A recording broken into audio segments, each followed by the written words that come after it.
Good morning all of you. Vivekananda Vidya Ashram कातर छोटी की कक्षा 10th की मैथ की ऑनलाइन क्लास में आपका स्वागत है। जैसा कि आपको पता है अपने चल रही है प्रश्नावली 3.4 और 3.4 का आज पढ़ेंगे लास्ट सवाल नंबर 5। सवाल नंबर 5 क्या है कि 16 को दो भागों में इस प्रकार विभाजित कीजिए। कोई संख्या है 16, उसको दो भागों में इस प्रकार से विभाजित करना है कि बड़े भाग के वर्ग का 2 गुना छोटे भाग के वर्ग से 164 अधिक हो। तो आपको वह संख्या ही ज्ञात करनी है जो विभाजित की है। तो हमने सबसे पहले माना बड़ा भाग, 16 के 2 भाग टुकड़े कर दिए। तो पहले बड़ा भाग माना x, तो छोटा भाग हो गया 16 माइनस x, क्योंकि टोटल संख्या 16 है। टोटल संख्या कितनी है? 16। तो 16 माइनस क्या हो जाएगा? x। अब देखिए प्रश्नानुसार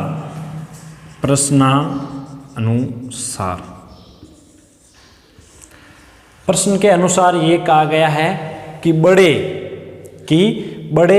भाग के वर्ग का 2 गुना छोटे भाग के वर्ग से 164 अधिक है।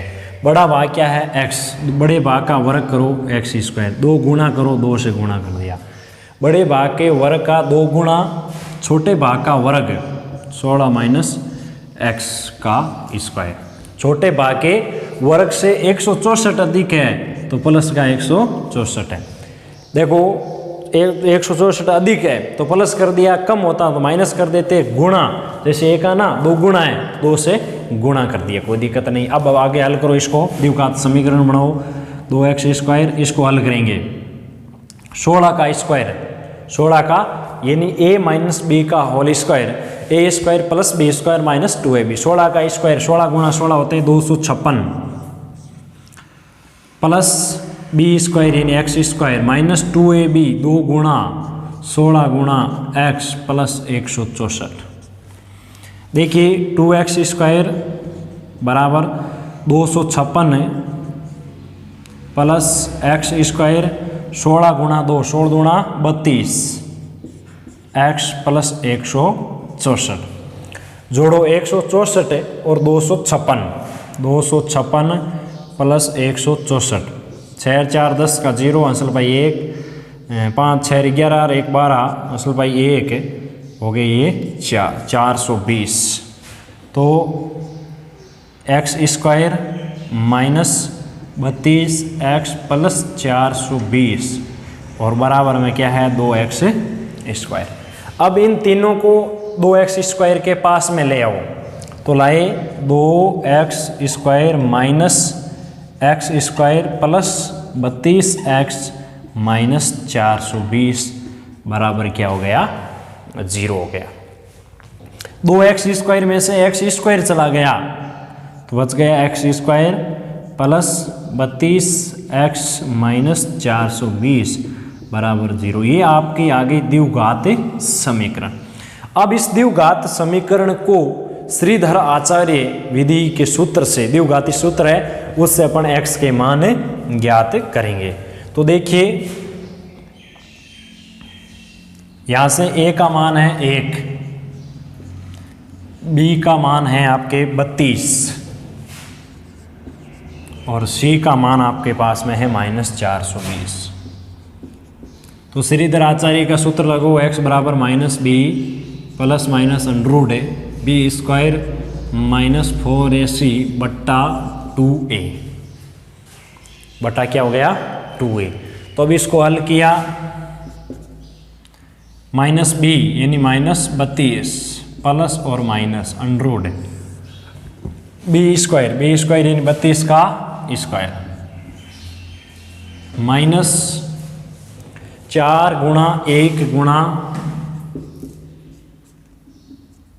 गुणा माइनस 420 4ac बटा 2 गुणा 1।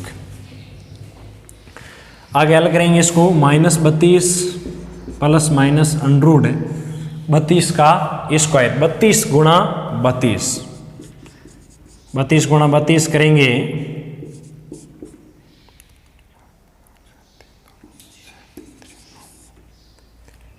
4 4 6 6 12 8 2 1, ये हो गया आपका 10, 1024।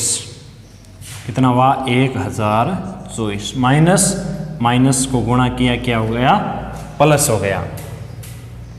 अब 4 गुणा 420 करो, कितने होगी? 420 गुणा 4, 0 4 दूनी 8, 4 चौक 1680। कितना हो जाएगा? 1680 प्लस 1680 बट्टा क्या है? 2 माइनस 32 प्लस माइनस, इनको जोड़ दो आप। जोड़ दिया 4 8 और 2 हो गए 10 का 0, अंसल पाई 1 6 रेग हो गए 7 और 1 रेग हो गए 2, 2704 बट्टा 2। अब 2704 का क्या निकालेंगे? वर्गमूल निकालेंगे। वर्गमूल निकालने की आपकी भाग विधि बताया गया, अभाज्य गुणनखंड विधि बताया गया। तो भाग विधि एक बार थोड़ी दोबारा समझ लें। भाग विधि में आपको क्या करना है? जैसे 2704 है, 2 2 के जोड़े बनाओ, 27 क्या लिखेंगे इसको? 5 गुणा 5 25, कितने बच गए? ये 2। ऊपर से जोड़ा उतार दिया, 4 इनको जोड़ दिया, 5 और 5 है 10। यहाँ कौन सी संख्या लिखें उसको उसी से गुणा करें कि 204 आ जाए। जैसे 2 लिख करके 2 से गुणा कर दिया, 102 को 2 से गुणा किया तो 200 कितने आ गए? 4, ये हो गए 52। तो आपके इसका वर्गमूल कितना आ गया? 52 माइनस 32 प्लस माइनस 52 बट्टा 2। अब आपको एक बार क्या करना है? प्लस चिन्ह लेना है, एक बार क्या लेना है? माइनस से चिन्ह लेना है। तो प्लस चिन्ह लेने पर x बराबर माइनस 32 प्लस 52 बट्टा में क्या हुआ? 2। 52 में से 32 निकाल दिया, 52 में से कितने निकाल दिए? 32, तो बच गए आपके 20 और बट्टा में 2 बराबर आ गया 10। x का मान 1 तो कितना आया? 10। अब ले लेते हैं माइनस चिन्ह लेने पर।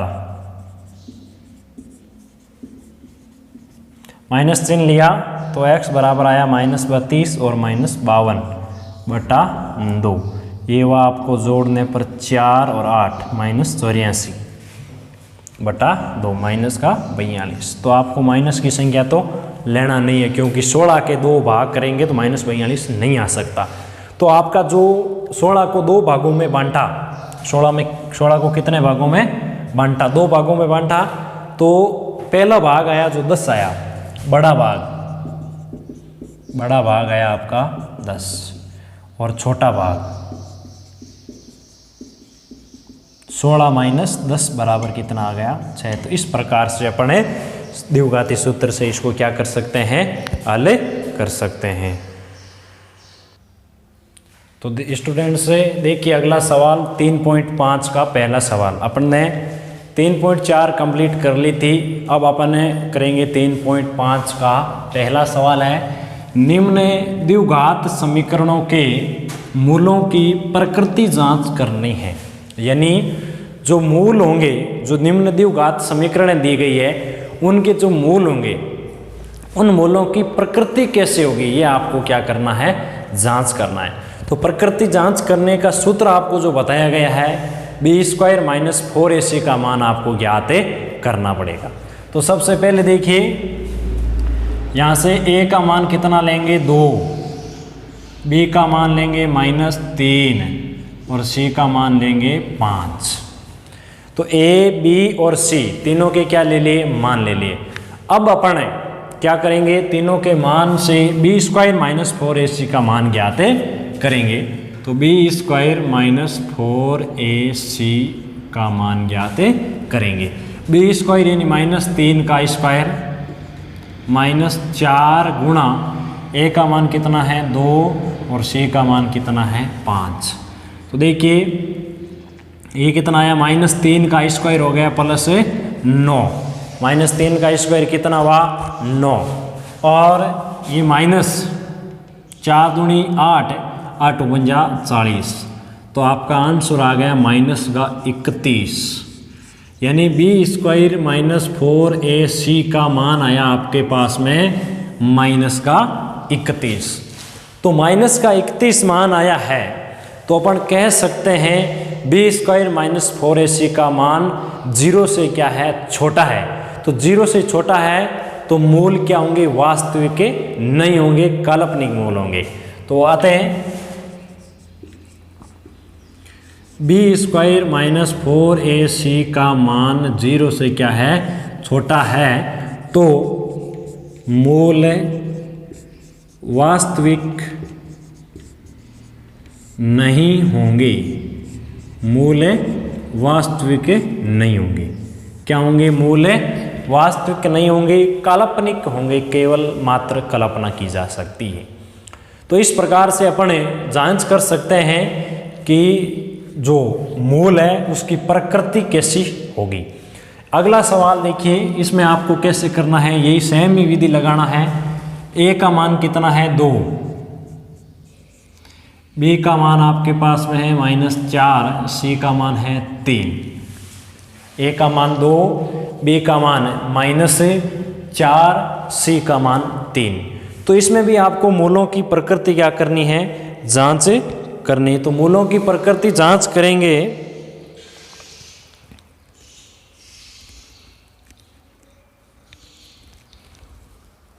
तो मूलों की प्रकृति जांच करने के लिए आपको क्या करना है, मूलों की प्रकृति जांच करने के लिए b² माइनस 4ac का मान ज्ञात करना है। तो b² माइनस 4ac का मान आप कैसे ज्ञात करेंगे, तो b² माइनस 4ac का -4 का स्क्वायर -4 गुणा a का मान 2 और c का मान 3, 4 गुणा 2 गुणा 3। देखिए -4 का स्क्वायर हो गया +16 माइनस 4 दूनी 8 और 8 तेरी 24। तो 16 में से क्या निकाल देंगे, 24 निकाल देंगे, तो कितने बचेंगे, माइनस का 8। अतः b² minus 4ac, b² minus 4ac का मान आपके पास में आया है -8। तो b² माइनस 4ac का मान है आपके पास में कितना आया है, 0 से छोटा आया है। कितना आया है, 0 से छोटा आया है। तो अपन क्या कह सकते हैं, मूल वास्तविक नहीं होंगे। क्या होंगे, मूल वास्तविक नहीं होंगे। समझ में आ गया। यदि 0 से छोटा मान है तो मूल वास्तविक नहीं होंगे, 0 से बड़ा होगा तो मूल वास्तविक होंगे और भिन्न भिन्न होंगे, और 0 के बराबर होगा तो मूल वास्तविक व समान होंगे। तो इस प्रकार से अगला सवाल करते हैं। देखिए यही है इसी का सवाल नंबर 3।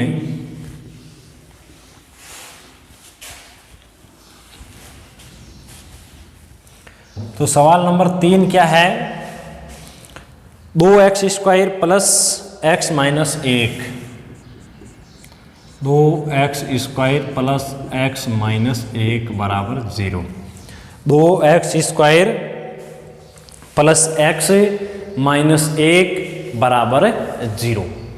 तो देखिए 2x² प्लस x माइनस 1 है, तो सबसे पहले a का मान कितना माना, 2, b का मान 1 और c का मान -1। ये तो आपको पता है, जो x² का गुणांक होगा वो a का मान होगा, और जो x का गुणांक होगा वो b का मान होगा, और जो अचर पद होगा वो किसका मान होगा, c का मान होगा। तो देखिए ज्ञात करते हैं, b² माइनस 4ac बराबर है b² यानी 1 का स्क्वायर माइनस है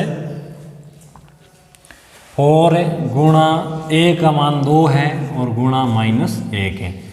1 माइनस को माइनस से किया, प्लस 4 दूनी 8, कितने आ गए, 9। अतः अपन क्या कह सकते हैं कि b² माइनस 4ac का मान 0 से क्या है, बड़ा है, तो मूल कैसा होगा, वास्तविक होगा। अतः b² माइनस 4ac का मान क्या है, 0 से बड़ा है, तो मूल क्या होंगे, वास्तविक होंगे। मूल वास्तविक होंगे।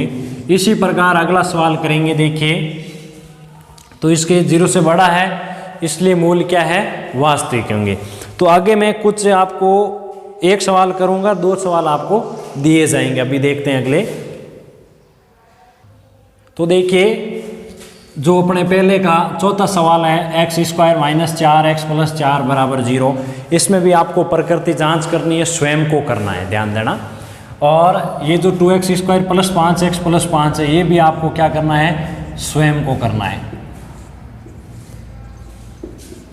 अब देखिए ये छठा सवाल मैं थोड़ा बता देता हूं। तो छठे में क्या करना है, a का मान 3 है, b का मान -2 है, c का मान 1/3 है। तो देखिए b² - 4a से ज्ञात करेंगे। b² यानी -2 का स्क्वायर -4 गुणा a का मान कितना है, 3 गुणा और c का मान है 1/3। -2 का स्क्वायर कितना हुआ, 4, -3 से 3 कट गए, गुणा भाग में 4 - 4 कितना आ गया, 0। अतः b² - 4ac का मान क्या आ गया आपका, 0 आ गया। यानी b² - 4ac का मान किसके बराबर है, 0 के बराबर है।